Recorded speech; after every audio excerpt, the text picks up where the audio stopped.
Voy a dar una charla que la verdad es que la terminé mezclando con lo que es la lectura del contexto, dónde creo yo que estamos en Paraguay y finalmente qué implica eso para la gobernanza y la estrategia de las organizaciones.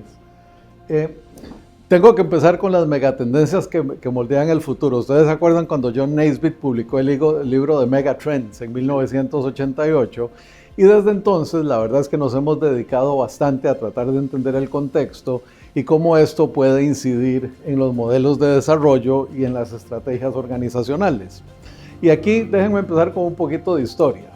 Esa es la imprenta de Gutenberg, que además de que empezó la revolución del conocimiento allá en 1442, si no lo han leído, hay un libro maravilloso sobre Gutenberg, porque resulta que la imprenta de Gutenberg tuvo 3 efectos no esperados. Uno, obviamente, fue el catalizador del Renacimiento casi que por sí sola, pero la parte que casi nadie sabe es que fue un emprendimiento de 4 socios, uno de los cuales murió y por el acuerdo de accionistas, vean qué interesante, que habían establecido los 4, los derechos no eran heredables. Entonces 2 hijos del muerto hicieron la primera demanda civil corporativa en la historia para tener derechos a beneficiarse de la imprenta. Entonces es fascinante no solo por lo que la imprenta representó, sino que aún en términos de la estrategia corporativa del mundo es importante. Sin embargo, tardamos más de 350 años en llegar a la primera revolución industrial y la máquina de vapor en primera instancia que nos permitió la primera mecanización de la potencia por un lado y después la máquina de coser Singer que aparece a finales de más o menos en 1795 fueron los 2 grandes catalizadores de una revolución industrial que transformó el mundo por los siguientes 130 años, hasta que llegamos a la década maravillosa de 1876 a 1881, en que salen el motor de combustión interna, la telefonía oral o las telecomunicaciones orales y la generación y distribución de energía eléctrica alterna, sobre todo, que permitió una gran innovación en términos del uso de la electricidad. Y si ustedes se ponen a pensar, hasta 1973, sobre esas 3 tecnologías, más la línea de ensamblaje de Henry Ford, transformamos el mundo. En términos de su productividad, nosotros fuimos al espacio, fuimos a la luna en motores de combustión interna. Colocamos 10,000 satélites de telecomunicaciones en el espacio con motores de combustión interna. La telefonía permitió comunicar el mundo durante las guerras mundiales y con motores de combustión interna hicimos la aviación e hicimos la integración logística del mundo para mover ejércitos, armamentos y todo lo que fue necesario, realmente transformando el mundo en una forma increíble.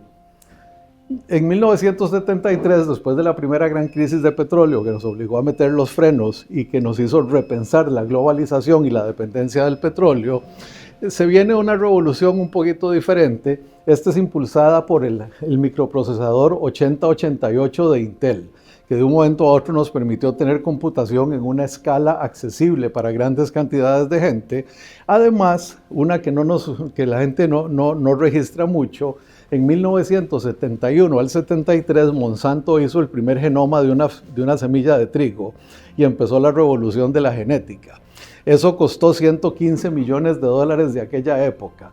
Bueno, resulta, yo acabo de hacer el genoma de toda mi familia por una cuestión de salud de un hijo y resulta que me costó $43 por persona. Y yo imaginaría que mis hijos y yo somos un poquitillo más complicados que una semilla de trigo. Entonces imagínense cómo ha cambiado el costo, ¿verdad? En una generación y media de hacer el genoma de una semilla de trigo al de una familia entera por $200. ¿Verdad? Es simplemente sorprendente cómo las curvas de avance de la tecnología y las curvas de costo de la tecnología son contrapuestas y entonces las tecnologías se van volviendo de un acceso increíble. El hecho es que esa nos duró apenas 34 años y algunos dicen que fue la crisis del 2008, otros dicen que fue el lanzamiento del iPhone 1 en 2007 lo que empezó la 4ª revolución industrial. Y esa sí es una revolución muy diferente, no solo en su duración, que apenas nos duró 15 años, sino que en su estructura tiene una explosión de tecnologías. Ya no estamos hablando de 2 o 3 tecnologías que cambian la manufactura, el consumo, la forma como producimos, cómo comerciamos, sino que aquí esto causa una explosión con robótica, con vehículos autónomos, digitalización, big data y analítica de datos, sistemas expertos, el mundo de las apps, lo andamos todo metido en la bolsa, y eso cambia la forma como hacemos las cosas. Y entonces hablamos de realidad virtual y aumentada, gamification, inventamos las criptomonedas y criptotransacciones que no sé si se han dado cuenta, pero poquito a poquito ahí vienen, ¿verdad? Bitcoin pasó de $120,000 por unidad a principios de esta semana.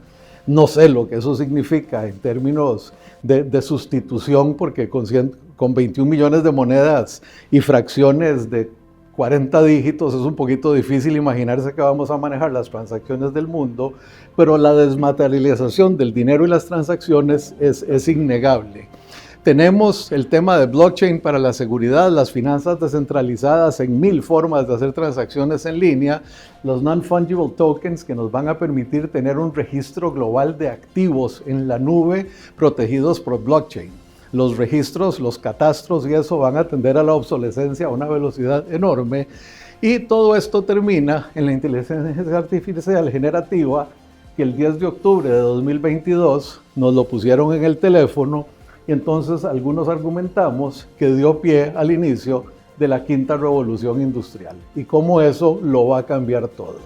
Y lo que estoy diciendo acá es, vean la aceleración de los 300 años de la imprenta de Gutenberg a 15 años para pasar de la revolución de la digitalización a la revolución de la inteligencia artificial. Y en esa aceleración no hay ni siquiera una generación humana. Eso significa que ya nosotros no podemos esperar a que los hijos nos vengan a salvar. Tenemos que cambiar nosotros desde la posición en que estamos. Y es que la inteligencia artificial en realidad tiene una serie de cosas. Este gráfico, que obviamente yo lo alteré ahí en mi línea encima de la que estaba originalmente, lo hizo Ray Kurzweil en 1999 como parte de un libro que se llamaba La Era de las Máquinas Espirituales. Y ese seguía otro libro que se llamaba La Era de las Máquinas Inteligentes, porque la diferencia es que para ese momento, en el 99, Kurzweil predijo que en el año 2029 una inteligencia artificial iba a decir yo pienso, luego existo, e iba a empezar a tener sus propias dudas existenciales, ¿verdad? Ahora, eso no es tan fácil. El cerebro humano, reemplazar un cerebro humano en términos de energía no es así de sencillo. La cantidad de movimientos que se hace para que ustedes formen una idea, para que yo diga esto, literalmente acaban de ocurrir en mi cerebro cientos de millones de movimientos eléctricos. Para que eso ocurra en un cerebro artificial necesitamos una cantidad monstruosa de energía, y ahorita discutimos cómo se va a lograr eso.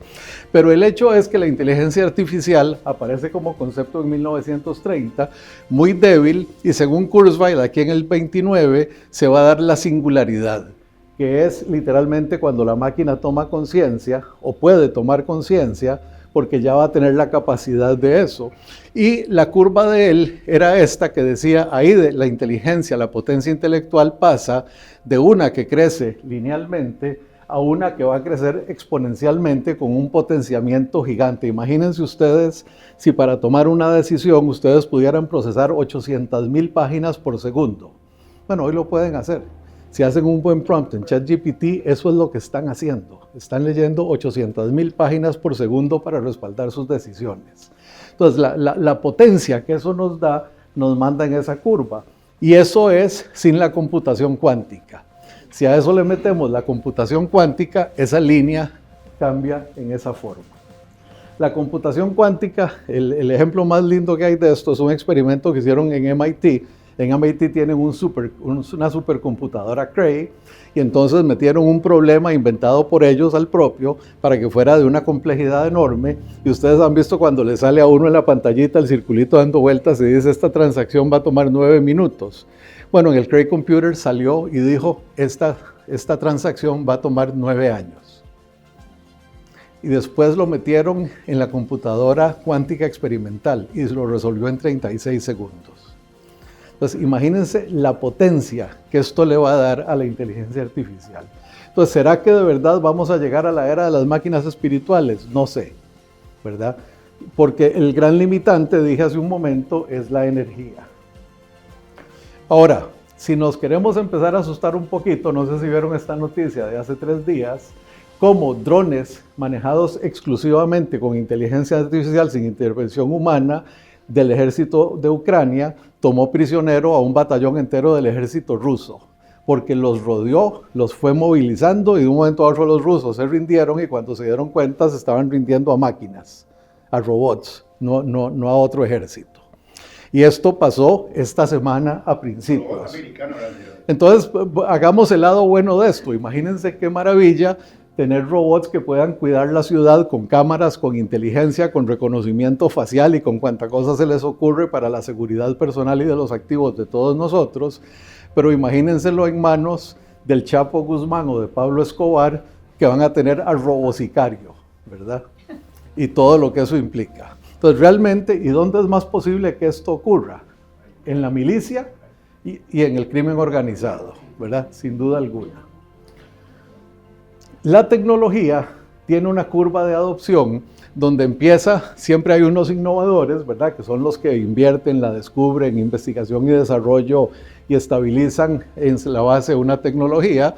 Después los primeros adeptos, normalmente gente con capital o con necesidades específicas a las que se acomoda bien. Después entramos la mayoría, los pragmáticos, ya alguien pagó la curva de aprendizaje, entonces yo entro en el ERP de SAP, después de que alguien pagó la curva de aprendizaje, ¿verdad? Ese tipo de lógica. Los conservadores, que son los que cuidan la plata y siempre dudan de que sea una moda pasajera y entonces entran un poco más tarde. Los escépticos, que siempre dicen yo quiero proteger la mano de obra barata y no hacer la transformación digital de la producción desde idealismo hasta lo que sea. Y yo le agregué esto a la curva, los excluidos. Yo no sé si ustedes saben qué porcentaje del empleo es informal en Paraguay. Yo no sé si ustedes saben cuánta gente cocina con leña en Paraguay. No hemos completado la segunda revolución industrial y estamos brincando a la quinta, ¿verdad? Entonces hay un grupo de gente que por su condición educativa, económica, aislamiento, falta de conectividad social, son excluidos de estas transformaciones. Y eventualmente terminan convirtiéndose en el EPP o algo por el estilo para rebelarse contra una situación que no entienden y que no los incluye de ninguna forma. Respecto a la energía, este gráfico, acuérdense de él porque es bien importante. Los centros de datos, Bitcoin y nube, hoy ya representan 1, 2, 3, 4, 5, 6, 7, 8, 9, la 10ª economía del mundo en consumo energético si se pudieran aislar como un país. Para 2030 van a alcanzar a la India y van a ser terceros en consumo energético. Entonces pónganse a pensar ustedes que hablamos de vehículos eléctricos, de transporte público eléctrico. Obviamente nosotros en Paraguay necesitamos electrificar a todos esos que consumen leña, ¿verdad? Imaginen todas las tareas que tenemos y lo que nos está diciendo el mundo es no, la energía se va a ir a la inteligencia artificial. Se va a ir a procesar información en la nube. Entonces vamos a tener un reto enorme, pero el hecho es que vamos a tener entonces otra fuente de conflicto social muy importante. ¿En qué vamos a hacer? ¿La inteligencia artificial de ustedes, miembros del Club de Ejecutivos, o la electrificación rural del Paraguay? ¿O es una dicotomía, es una falsa dicotomía? Los podemos hacer ambos. ¿Saben qué? Solo Islandia y Paraguay pueden hacer ambos en todo el mundo, por los excedentes de energía que tienen. Ustedes tienen una posición de privilegio en este momento frente a esta agenda energética del mundo. De hecho, si ustedes ven cómo se consume, y esto se refiere a la minería de Bitcoin, el 45% de esa energía es hoy producida con petróleo, con carbón mineral, 21% por gas. Para no hacer largo el cuento, si ustedes ven, 2/3 de la energía es generada con hidrocarburos fósiles. Imagínense la riqueza que tienen ustedes entre manos. O sea, si aquí hubiera la seguridad jurídica y el capital humano, ustedes podrían ser la nube del mundo. Así como han dicho por años, tenemos la capacidad de alimentar 80 millones de personas con nuestra fertilidad y granos. Bueno, ustedes podrían literalmente ser el centro de datos para 1.000 o 2.000 o 3.000 millones de personas con su riqueza energética. Eso lo planteamos nosotros en 2021 con aquel proyecto que se llamó Paraguay Digital, que Santi al principio mencionó, al principio de su gobierno, Y ahora, perdón, aparece la estrategia de McKinsey y lo que quiere es ponernos a sembrar más soja y a vender carne de chancho, lo cual está maravilloso, no tengo ningún problema con esas dos cosas, pero ciertamente no es brincar mentalmente a donde quisiéramos ir. Esta es la pirámide etaria del mundo. La pirámide etaria del mundo, si ustedes ven, cambia relativamente poco, ¿verdad? En términos de su forma, se le hace un poquito más angosta la base, lo cual significa que en 2050 va a haber mucho más viejos, ese 1.500 millones de gente que crece la población, crece fundamentalmente en viejos, y los jóvenes que queden van a estar todos en África y el sur de Asia. Bueno, no todos, pero la gran mayoría van a estar en África y el sur de Asia. Entonces hay una disonancia, porque los recursos están en Latinoamérica, la demanda está en Asia y el capital humano con posibilidad de capturar bono demográfico está en África. Ahí sí que nos la vamos a tener que ingeniar con las cadenas de valor. Esta es la pirámide etaria de Paraguay hoy y en 2050. Ustedes todavía tienen una base amplia, todavía pueden capturar bono demográfico, que es absolutamente fundamental que lo hagan, porque para 2050 se van a parecer mucho a la pirámide mundial.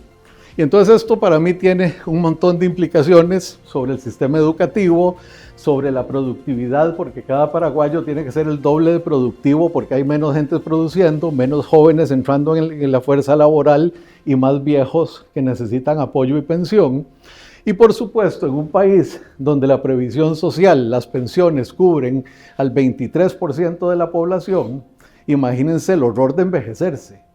73% de las personas sin acceso a una pensión. Entonces hay otras reformas que hay que hacer, no solo la visión de la energía o la visión de la productividad. Ustedes tienen que empezar a pensar con seriedad, porque aunque 25 años parecen mucho, yo no sé si ustedes se dan cuenta de esto, pero el 2 de julio a medianoche estamos más cerca del año 2050 que del año 2000.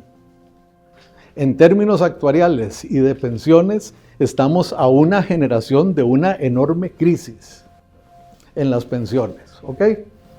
Y en otras cosas.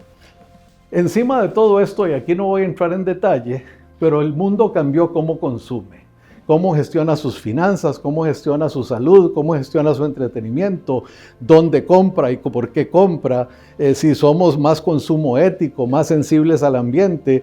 Todo en el consumo cambia, y esto es absolutamente relevante porque las cadenas de valor empiezan por el consumo. Uno siempre comete el error de pensar que una cadena de valor empieza porque tengo tierra fértil o porque puedo producir arroz. No, la cadena de valor empieza porque hay más o menos gente que quiere consumir arroz, y de ahí para atrás se estructura el resto del sistema. Entonces, cuando las prácticas y preferencias de consumo cambian tan radicalmente, tenemos que repensar las cadenas de valor. Por ejemplo, ustedes podrían pensar hoy en una soda o en un restaurante de comida liviana que no tenga delivery, ¿verdad? No tiene sentido. El 35-40% de las ventas de un restaurante tal hoy es por delivery. Entonces ya su cadena de valor es otra. Y esa misma lógica se aplica en todo. ¿Cuántas veces iban ustedes al cine en 2018, antes de la pandemia, y cuántas veces al año van al cine hoy? ¿Verdad? Otra cadena de valor totalmente rota. Si ustedes van a Zúrich, van a encontrar menos estacionamientos, menos gasolineras, menos talleres, menos centros de repuestos, porque ya no compran carros. El transporte público es maravilloso, es eléctrico. Y si necesito moverme en carro, me voy en Uber y no me cuesta más cuando tomo en cuenta el costo del seguro, el costo del parqueo y gasolina que se vende a casi $9 el galón. Es mejor irse en Uber. Entonces en Zúrich ya hay una reestructuración de las cadenas de valor a partir de cómo se da la movilidad.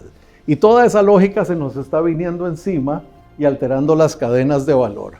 Los consumidores pasaron de llenar necesidades a tener conciencia de marca en los 50s y 60s, a pedir garantías y un mejor servicio de entrega, a llegar a esto que hoy queremos, un Customer Experience y un Customer Journey, ¿verdad? Palabras famosas, completo. Ya no es solo ir y comprar el saco, es cómo me atienden, cuáles son los materiales, dónde fue producido, que se usaron mano de obra infantil, es toda una experiencia con un montón de factores que definen qué es lo que voy a consumir y cómo lo voy a consumir. Y eso altera las cadenas de valor. Si no fuera suficientemente complicado el mundo, estamos en medio de una degradación ambiental global. Esa línea verde que está en 1 es lo que se llama la biocapacidad del planeta. Biocapacidad es lo que la naturaleza puede regenerar en un año. Y obviamente, a los niveles de productividad y tecnología de hoy, pues tengo una capacidad de 1 en términos planetarios. Bueno, pero resulta que el consumo y las emisiones están utilizando 1.75 veces lo que la naturaleza puede regenerar. Por eso estamos en medio de una degradación ambiental profunda. Que no sé si vieron a principios de este mes el glaciar que se desplomó entero en Suiza, ¿verdad? El levantamiento del nivel del mar, el deshielo del Polo Norte, en fin, cantidad de efectos del clima que tienen que ver justamente con eso. Bueno, adivinen qué, eso es Paraguay. Paraguay está en verde, su biocapacidad supera por mucho su consumo. Eso tiene una parte mala, que es que hay mucha gente que consume muy poco por pobreza, pero en general su demografía relativa a su territorio y su riqueza ambiental, suelos fértiles, recursos hídricos, biodiversidad, recursos minerales y demás, son inmensamente ricos en términos per cápita. No lo han convertido en valor económico y social todavía, pero son inmensamente ricos. Ustedes son uno de los países que puede aspirar a desarrollar una estrategia real de sostenibilidad hacia el futuro. Y esto es urgente. Todas esas líneas grises que ven ahí son las temperaturas desde 1940 hasta 2024, temperatura promedio de la atmósfera en los diferentes meses. Y por supuesto, los años 23 amarillo, 24 rojo, 25 marrón son los que están en color. Y lo que se ve ahí es que los últimos 3 años han sido las temperaturas más altas, por lo menos de los últimos 80 años, sin duda alguna. En otras palabras, el calentamiento global es real. A tal punto que en el Acuerdo de París apostamos a que podíamos llegar a 1,5 grados de aumento promedio de la temperatura en el año 2100 en el escenario optimista, en el año 2050 en el escenario pesimista. Bueno, adivinen qué, la proyección hoy es que vamos a llegar ahí en mayo de 2029, literalmente 20 años antes del mejor escenario del Acuerdo de París. Y para peor de males, perdón, pero aquí tengo que apuntar, los últimos 3 años ya estuvieron por arriba de 1,5 grados. O sea, es posible que ya hayamos llegado y que esto no se vaya a devolver y que ya estemos en esa situación. Y el problema con eso son todos estos, ¿verdad?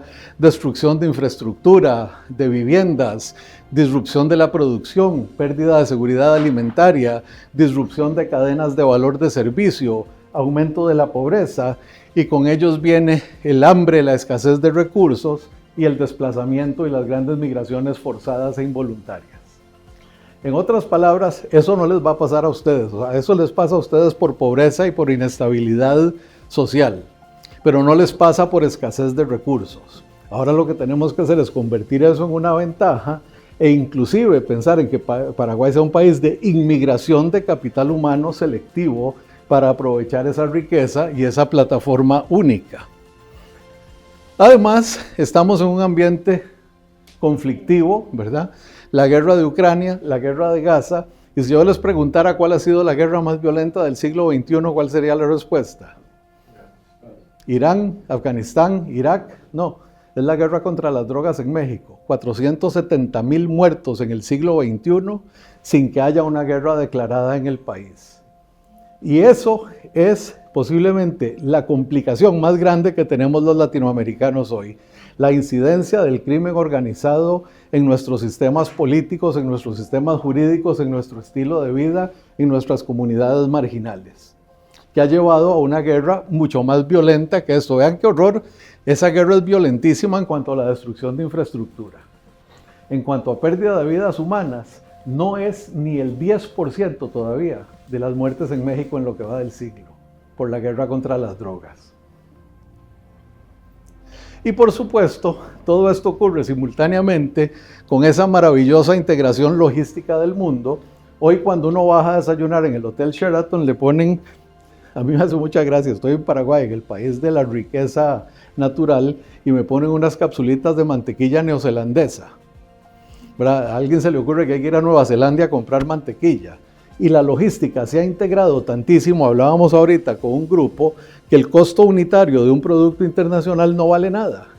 Véanlo así, un iPhone como este, no es jactándome, es ilustrativo, a mí me costó $1,100 para que fuera tecnología abierta con 512 gigas de memoria, yo que sé cuántas tonteras. Mi hijo es el que me lo compra y siempre me lo compra más caro de lo que ocupo, pero punto de aparte.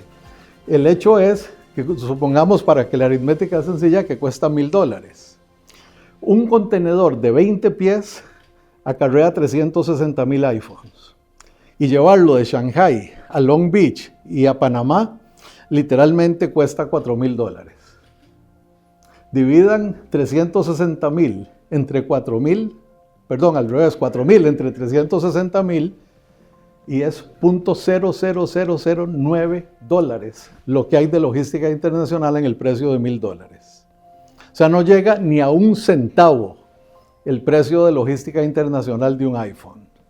Entonces no es porque sean producidos aquí o allá, porque la logística internacional ya no tiene costo, porque en vez de movilizarlo en barquitos chiquitos, lo estamos moviendo en barcos de 21,000 y 24,000 unidades de contenedores por viaje. La logística internacional de verdad integró el mundo en una forma definitiva.